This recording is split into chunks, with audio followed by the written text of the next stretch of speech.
안녕하십니까, 임금원신입니다. 오늘 제가 리뷰할 거 뭐냐, 바로 극강의 가성비 태블릿 레노버 P11 프로 2021년 버전입니다.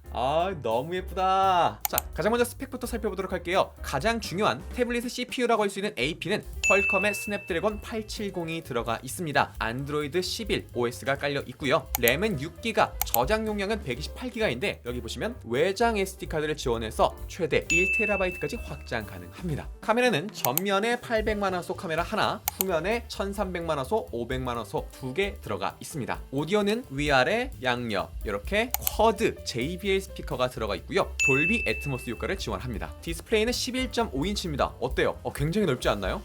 진짜 화면 너무 넓어요. 정말 마음에 듭니다. LCD가 아닌 OLED예요. 차원이 다르죠. P11이 정말 가성비가 좋다고 하지만 그 가격엔 LCD가 들어갈 수밖에 없습니다. 얜 가격이 조금 더 나가는 만큼 OLED를 쓰고 있네요. 화면비는 16:9가 아닌 16:10으로 노트북 모드로 작업할 때 정말 좋습니다. 쾌적한 화면비를 가지고 있어요. 해상도는 2560, 1600, 2.5K를 지원하고요. 90Hz 주사율을 지원하고 있습니다. 그리고 화면 밝기가 지금 최대로 한번 해볼게요. 무려 500니트까지 밝아져서 한낮에 빛이 쨍쨍 내려지는 야외에서도 전혀 문제 없이 태블릿을 쓸 수 있다는 장점이 또 있겠네요. 배터리는 8600mAh로 지난 모델인 2020년 프로가 7700mAh였거든요. 훨씬 커졌죠. 그런데 배터리량이 증가했는데 무게는 오히려 줄었습니다. 무게는 485g으로 지난 모델에 비해 무려 35g이나 가벼워졌어요. 이거 어떻게 한 거지? 지금 보시는 것처럼 유튜브는 1160p까지 지원합니다. 동영상 재생 시엔 최대 15시간까지 재생 가능하고요. 음악만 듣게 된다면 무려 48시간, 이틀이나 가고요. 웹서핑을 하게 되면 최대 8시간까지 간다고 하니까 배터리는 진짜 넘사벽이라고 할 수 있겠습니다. 자, 다음 특징 첫 번째, 혜자스러운 가격입니다. 아니, 가격이 무슨 특징이야? 네, 특징 될만 합니다. 가격이 39만원이거든요. 근데 제가 아래 링크에 넣어둔 Q10에서 앱 쿠폰을 받게 되면 37만 7천원까지 구매가 가능합니다. 제가 이 똑같은 제품을 알리에서도 검색을 해봤는데 알리 최저가가 43만원이더라고요. 그러니까 똑같은 제품인데 어디서 구매하냐에 따라서 거의 6만원까지 차이가 나는 겁니다. 그리고 이 제품이 2020년 버전이 있는데 혹시나 2021년 버전이라고 속이고 파는 경우가 있기 때문에 주의해서 2021년을 구매하시면 될 것 같아요. 37만원? 그게 뭐 싼 것 같긴 한데 P11에 비하면 너무 비싼 거 아닌가? 거의 2배인데? 성능이 2배 이상이거든요. 벤치마크를 한번 돌려봤었는데 히스토리 보면 싱글코어는 971, 멀티코어가 3131. 멀티코어는 꽤 높은데 싱글코어는 뭐 높다고 할 수는 없지만 낮다고 할 수도 없는 꽤 괜찮은 CPU죠, 이 정도면. 자, 싱글코어를 비교해보면 제가 지금 이 촬영하고 있는 이 스마트폰 갤럭시 S21 울트라가 924 보다 좋네요. 포코폰 이거보다 좋은 것 같고 노트 20 울트라보다는 훨씬 좋고요. 스마트폰들하고 비교해도 성능이 꽤 좋네요. 자, 멀티코어로 가게 되면 갤럭시 S21 울트라보다 또 좋네. 뭐야, 이렇게 좋아. 지금 이 촬영하고 있는 이 스마트폰 1년 전에 가장 최신 폰이었고 가장 하이엔드 스마트폰이었는데 지금 단돈 30만원대의 태블릿보다 못한 성능이네요. 자, 가격에 대한 설명을 계속해보자면 갤럭시 S6 라이트 와이파이 버전 64기가가 40만 5천원으로 조금 더 높습니다. 그렇게 팔리고 있는데요. 문제가 뭐냐 하면요, CPU 성능 차이가 2배 이상 납니다. 얘 CPU랑 갤럭시 S6 라이트랑 2배 이상. 근데 문제는 CPU뿐만 아니에요. 우리 태블릿으로 뭐 많이 합니까? 주로 게임 많이 하시죠? GPU가 필요한 게이밍 환경에선 무려 성능 차가 3배까지 나기 때문에 내가 가벼운 게임이라도 돌리고 싶다? 태블릿으로 뭐 그냥 적당한 배그 정도? 아니면 캐주얼한 게임 몇 개라도 돌리고 싶다? 그럼 진짜 얘보다 가성비 좋은 태블릿이 현존하지 않습니다. 없어요. 그냥 이 비슷한 가격대에서는 얘 말고는 답이 없습니다. 50만원 미만에서는 얘가 최고예요. 굳이 비교 가능한 제품이라면 2021년 버전이 아닌 2020년 버전 P11 프로 그 정도 있겠네요. 사실 50만원 미만에서 진짜 게이밍 가능하면서 그리고 OLED 탑재되어 있고 OLED 스크린이라서 영상 시청하기도 좋으면서 전면 카메라 있고 후면 카메라 있어서 인터넷 강의나 줌 회의까지 가능한 태블릿? 진짜 얘 말고 또 대체할 게 있을까요? 아니, 얘는 30만원대인데 왜 굳이 자꾸 아까부터 50만원대 미만에서 말을 하지? 네, 다음 특징입니다. 얘는 그냥 태블릿이 아니거든요. 그럼 무슨 태블릿이냐? 2-in-1 태블릿입니다. 자, 커버를 한번 끼워볼게요. 이렇게 끼면 바로 엔터 PC 모드라고 되어 있습니다. 자, 엔터 들어가 볼까요? 짜자잔. 이렇게 키보드만 붙이게 되면 11인치대의 초경량 노트북이 됩니다. 어때요? 아 진짜 최고입니다. 저는 37만원이란 가격에 얘만 구매한 게 아니라 약 79,000원 정도로 추가해서 이렇게 정품 키보드까지 추가를 했습니다. 그래서 일부러 50만원 미만이라고 제가 소개를 한 거예요. 여러분도 구매하시면 좋을 것 같아서. 카페에서 문서 작업을 할 때 써봤는데 진짜 이 활용도가 압도적으로 좋아져요.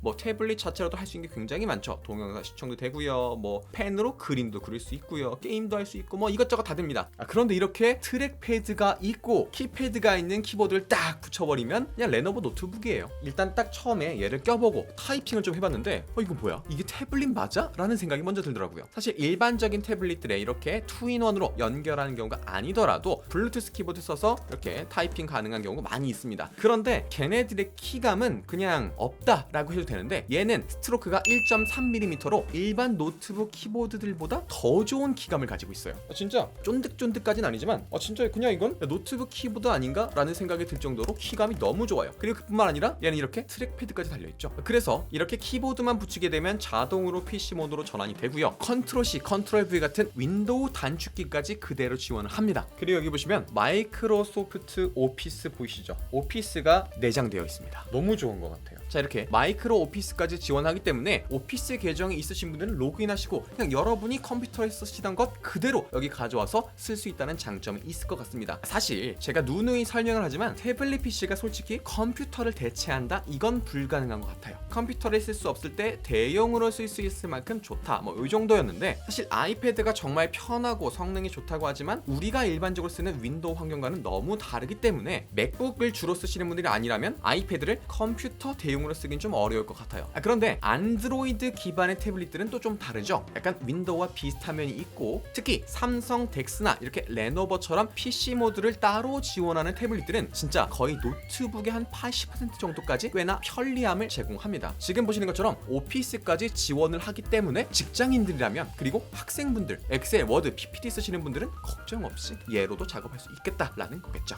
이렇게 커버를 제거하면 바로 일반 태블릿 모드로 넘어가집니다. 자, 디스플레이를 한번 보고 싶은데요. 유튜브에서 2160p까지 지원을 합니다. 그리고 90Hz 주사율을 지원하기 때문에 게이밍 하시는 분들은 정말 쾌적하게, 특히 FPS나 스포츠 게임 같은 거 하시는 분들은 너무 만족하실 것 같아요. 솔직히 저는 LCD와 OLED 큰 차이를 잘 몰랐었는데 이번에 요거 보고 알았습니다. 제가 P11도 가지고 있고 이건 P11 프로도 이렇게 가지고 있는데 둘 다 같은 걸로 유튜브를 보게 되면 확실히 OLED 쪽이 색감 표현이 훨씬 좋고요. 특히 그 명암비라고 해야 되나? 어두운 부분 보여줄 때 얘는 몰입감이 쩔어요. 근데 P11 같은 경우에는 그 LCD가 반사가 되는 건지 분명히 검은색 어두운데 약간 빛이 보이는, 얘는 그게 아니라 어두운 데는 확실히 어둡게 보이고 밝은 데는 또 확실히 밝게 보이고 색 표현력도 정말 좋습니다. 그냥 이렇게 바탕화면 봐도 느낌이 다른 것 같아요. 제가 뭐 전문가가 아니라서 이게 어떻게 다르다, 원리가 어떻다 이건 잘 모르겠지만 확실히 이 정도 가격대에서 내가 누릴 수 있는 게 맞나 싶을 정도로 정말 디스플레이가 좋습니다. 그리고 제가 게이밍을 좀 해봤는데요. P11에서도 어느 정도 게임이 돌아간다고는 말씀을 드렸었습니다. 근데 정말 느리고 뭐든지 사양은 최저사양으로 가야 된다고 말씀을 드렸었어요. 실제로 원신 같은 좀 고사양 게임을 돌려보면 돌아는 가지만 이게 뭐 하는 건가 싶을 정도로 답답할 때가 많이 있었습니다. 근데 얘 같은 경우에는 진짜 완전히 풀옵션으로 돌려도 괜찮을 정도로 정말 쾌적한 성능을 보여줬고요. 램이 6기가라서 좀 렉 걸리는 거 아닐까 싶었는데 6기가로도 우리가 스마트폰이나 태블릿으로 즐길 수 있는 게임들은 다 돌아간다는 거. 그리고 PC 모드에서 설명을 했었어야 되는데 지금 다시 말해보면 PC 모드로 들어가게 되면 멀티태스킹이 엄청 달라집니다. 그냥 태블릿에서도 화면을 나눠서 멀티태스킹이 가능하지만 PC 모드에 들어가면 진짜 컴퓨터예요. 우리 컴퓨터 할 때 어떻게 하세요? 옆에 유튜브 띄워놓고 옆에 카톡창 띄워놓고 웹서핑하고 이것저것 하잖아요. 얘도 마찬가지입니다. 램 6기가지만 워낙 최적화가 잘 돼 있어가지고 이 화면 저 화면 많이 띄워놓고 작업을 해도 렉 걸리지 않을 정도로 빠릿빠릿하게 잘 돌아간다는 장점이 있습니다. 확실히 P11 혹은 P11 플러스랑 은 완전히 차원이 다른 것 같아요. 그래서 내가 게이밍을 좀 하겠다, 버벅거림이 없고 쾌적함을 누리고 싶다, 그럼 무조건 P11 프로 사셔야 될 것 같습니다. 근데 사실 이 중국 제품 레노버라는 제품에 대해서 의구심을 가지는 분들이 아직 있을 것 같아요. 이거 중국산이니까 좀 별로 아니야 라고 생각할 수 있는데 사실 레노버가요, 태블릿 판매량을 보면요, 기타 브랜드를 다 통합한 거 요거 다시 왜 하고 보면 애플이 전 세계에서 압도적인 1위고요 2위가 삼성인데 삼성이 2위라고 하기 조금 애매한 게 애플의 거의 3분의 1 수준밖에 안 돼요. 많이 안 팔립니다. 국내에서나 좀 팔리지 전 세계로 보면 판매율이 굉장히 낮아요. 그리고 3위가 바로 레노버입니다. 레노버의 지분은 굉장히 적었었는데요. 매년 점점 높으면서 3위 다툼을 하던 아마존과 화웨이를 누르고 레노버가 3위로 치고 올라오고 있어요. 그만큼 가성비가 좋다는 거겠죠. 그게 당연한 게 사실 레노버가 태블릿 시장에서만 뭐 레노버도 태블릿 만들어? 요 정도였지 전 세계 PC 점유율로 따지면 수년간 1위였거든요. 레노버 노트북 갖고 계신 분들 아실 거예요. 레노버가 얼마나 가성비가 좋은지. 그런 말도 안 되는 가성비를 태블릿에도 가져와서 이렇게 P11 프로를 만들어내면서 태블릿 시장도 점점 잡아먹으려고 하는 것 같습니다. 정말 중국산 무조건 안 써. 그런 분들이라면 뭐 당연히 레노버는 선택하면 안 되겠지만 그런 게 아니라면 진짜 이 레노버 P11 프로만큼 괜찮은 가성비 좋은 태블릿이 또 있을까라는 생각이 듭니다. 근데 이렇게 장점 위주로 말했지만 단점도 명확하게 있습니다. 사실 작년에 나왔던 P11 프로 2020년 버전 같은 경우에는 글로벌 럼을 설치할 수 있어요. 그래서 아무 문제 없이 그냥 우리가 평소 태블릿 쓰듯이 쓰면 되는데 지금 21년 버전 같은 경우에는 글로벌 럼이 이게 찾아보니까 나온 것 같기도 하고 안 나온 것 같기도 하고 좀 이게 애매합니다. 제가 한번 글로벌 럼 한글화하는 방법을 찾아서 한번 시도를 해봤는데 결국 실패했어요. 저도 전문가가 아닙니다. 그냥 일반인이에요. 그래서 결국에는 지금 그냥 이렇게 영어 모드로 지금 보이시죠? 다 영어로 돼 있는 거 돼 있고 여기 뭐 메인에 가보면 이렇게 막 중국어도 뜨고 그래요. 솔직히 이런 거 볼 때마다 뭐야 싶습니다. 근데 이렇게 한글화가 조금 어렵다? 요거 말고는 아무 문제가 없는 거고요. 이런 거 별로 신경 쓰지 않는 분들은 진짜 최고의 태블릿이 될 것 같습니다.